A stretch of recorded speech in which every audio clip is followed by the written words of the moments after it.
You need to look the part. You need to look like you want to work. Does that mean you wear raggedy clothes, stinky clothes? No. You put on your best. Whatever your best is, you put on your best, and you look that man or that woman in the face and you tell them, I need to work. I want to work. I'm going to be on time. I'm faithful. I can do the job. I worked in this position for 7 years when I was in South Carolina. And since I've been up here, I came home because of my mom. Whatever. You've got to be direct when you're being interviewed. You've got to sell yourself. If you got 100 people up against you for the same job and there's only one position open, you've got to be able to sell yourself. You've got to be able to say, I'm your best bet. How do you convey that? Body language, appearance, what you say verbally, how you answer questions, eye contact. All of those things contribute to your new success in your newfound job. But you've got to put it out there. You can't expect to go to an interview and you ain't got no resume. You know what I mean? You know what I mean? You can't go to an interview and expect somebody to hire you and that's how you perform. And I'm not saying there's something wrong with that. What I'm saying is don't expect nobody to hire you when you act like that. That's all.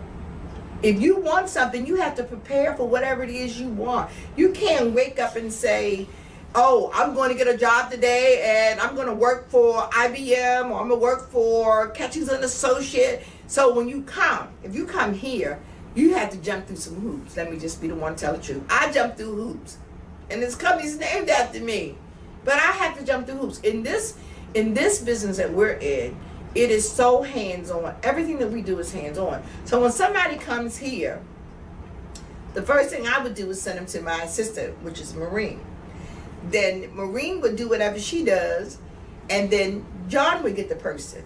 And then after John gets the person, then the three of us would talk about it because all three of us would met the person. And you said, well, why do you do 3 interviews? We may do team interviews, which all 3 of us would meet one person at a time, or the 2 of them would interview one person, and I would interview them last. You say, well, what's that about? Well, 2 heads are better than 1, and 3 is definitely a win. Companies have so many problems with hiring people who are alien, meaning they're not a U.S. citizen.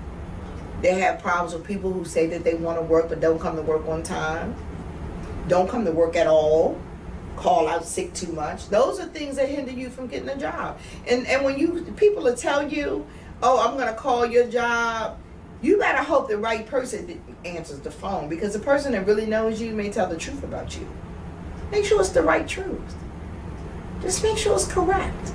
You don't care what they tell as long as it's honest. So if you're always late and they're honest, how you going to be mad because they were honest? If you don't never do your work, you sit in the lounge all day and you talk, guess what? They're going to be honest. It is a grueling process when you have so many people that need work and there are not enough jobs to go around. So if you're looking for a job today, you got to do your homework. Know as much as you can know about the company that you're going to work for. Who's in charge? Who's the players? You might can't find out who the floor managers are, but higher up, you can look on the internet and find that out. And some companies put all of their employees on the internet. So it's no reason. Finding a job is very difficult. It's very painstaking. It can be problematic. I get it, because I've looked for a job before. But these things work. Being prepared works. Being clean works. Having something to talk about that is relative to the corporation or the company or the agency that you're applying for. You know, I've had a job one time where I went and I said, I can do the job. I got a baby at home. I need to feed my baby. I need this job. Please help me. I promise you I'll be on time. As a matter of fact, I started working for that person, and the person encouraged me to go to college. I think minimum wage back then might have been $5, $4, something.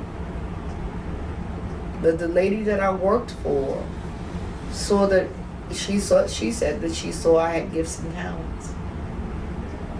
You got to start somewhere. If you dependent on our world system for a check every month, I don't know if you should do that. I don't know if you should do that. Look at the news. Look at the economy. Watch the stock markets. And what you'll learn is that you need to get your resume together.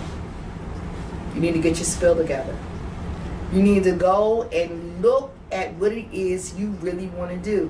It's nothing worse than being in a job that you hate. Like I come to work